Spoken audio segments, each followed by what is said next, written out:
Hello everyone, তোমরা প্রত্যেকে কেমন আছো? আশা করি প্রত্যেকে খুব ভালো আছো। আমিও তোমাদের ভালোবাসায় খুব ভালো আছি। তো এটা হচ্ছে আমাদের পাড়ার ঠাকুর, সরস্বতী ঠাকুর।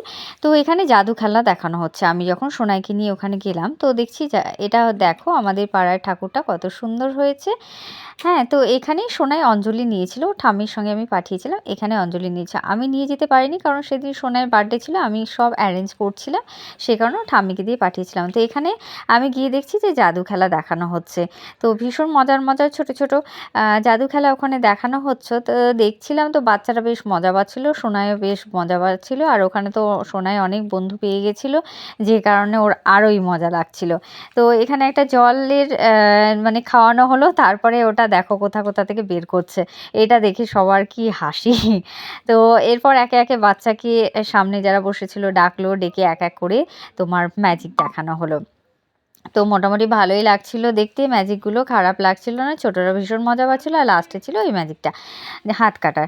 তো ফাইনালি তারপরে চলে আসলো মোমবাতি প্রতিযোগিতা, মানে কে কটা বেশি, যে যটা বেশি জ্বালাবে তার জন্য প্রাইজ প্রত্যেকের জন্য অ্যারেঞ্জ করা হয়েছিল। এটা হচ্ছে বহরমপুর গার্লস কলেজে মা সরস্বতী। তো এখানেও ঢুকেছিলাম, এখানে থেকে চলে গিয়েছিলাম সোজা টেক্সটাইলের ভেতরটা অসম্ভব সুন্দরভাবে সরস্বতী পুজো, মানে ফার্স্ট টাইম আমি দেখলাম, আমি এত সুন্দর দেখিনি।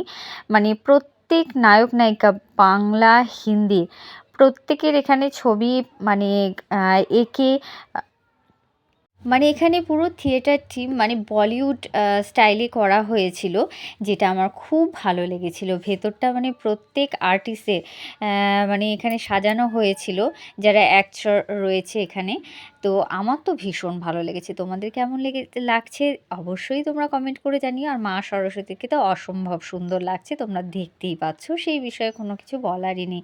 তো আমরা ওখান থেকে ফাইনালি ঠাকুর দেখে বেরিয়ে, যেহেতু সবার খিদে পেয়ে গিয়েছিলো বাচ্চাদের, তো আমরা ওখান থেকে বেরিয়ে, আর দেখো এখানে আমি কেন বললাম বলিউড স্টাইল, আর শোনাই এই দেখো এখানে টিকিট কাউন্টার বলে একখানা মানে খুলে রেখেছিল।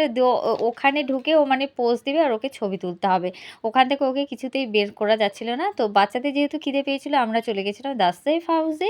সবাই দিদিরা ছিল আর আমরা ছিলাম ওখানে গিয়ে। তারপরে আমরা একে একে সব অর্ডার দিলাম, কে কী খাবে না খাবে প্রথমে জিজ্ঞেস করে নিলাম। তো ওখানে দেখো দাস সেফ হাউস কত সুন্দর ভেতরটা, আমার তো খুব ভালো লাগে এখানে। আর এখানে যে বোনেরা সব বসে পড়েছে, আর পাশে হচ্ছে জাম্বু, আর এদিকে হচ্ছে আমার বর মেনু ডিসাইড করছে যে কি অর্ডার দেওয়া যায়। ওই দেখো, আর এদিকে ওর বাজার, মানে পিসেমশাই বলছে তুই একা খাচ্ছিস, দে বাবু আমাকে একটা দে। আর আমার মেয়ে বলছে না, দেবো না দেবো না। আর ওর দিদিরা বলছে তুই একা পারবি খেতে, মানে খেতে পারুক আর না পারুক কাউকে দেবে না, নষ্ট হবে তাও দেবে না। তো যাই হোক, এক এক করে অর্ডার দেওয়া খাবারগুলো চলে আসতে লাগলো। তো তোমাদের ভিডিওটা কেমন লাগলো অবশ্যই তোমরা কমেন্ট করে জানিও। ভালো লাগলে অবশ্যই একটা লাইক কমেন্ট শেয়ার করে দিও। তো আজকের মতো ব্লগটা আমি এখানেই শেষ করছি। আশা করি প্রত্যেকে ভালো আছো, সুস্থ আছো। আর এই যে এখানে আমি না একটু মজা করছিলাম, হ্যাঁ, তো দিয়ে আমাকে বলছে ছোটো ভাগ্নিটা, মামি আমি কিন্তু ভিডিও করছি। ওকে, বাই, টাটা। আজকের ব্লগটা আমি এখানেই শেষ করলাম। সবাই ভালো থেকো, সুস্থ থেকো।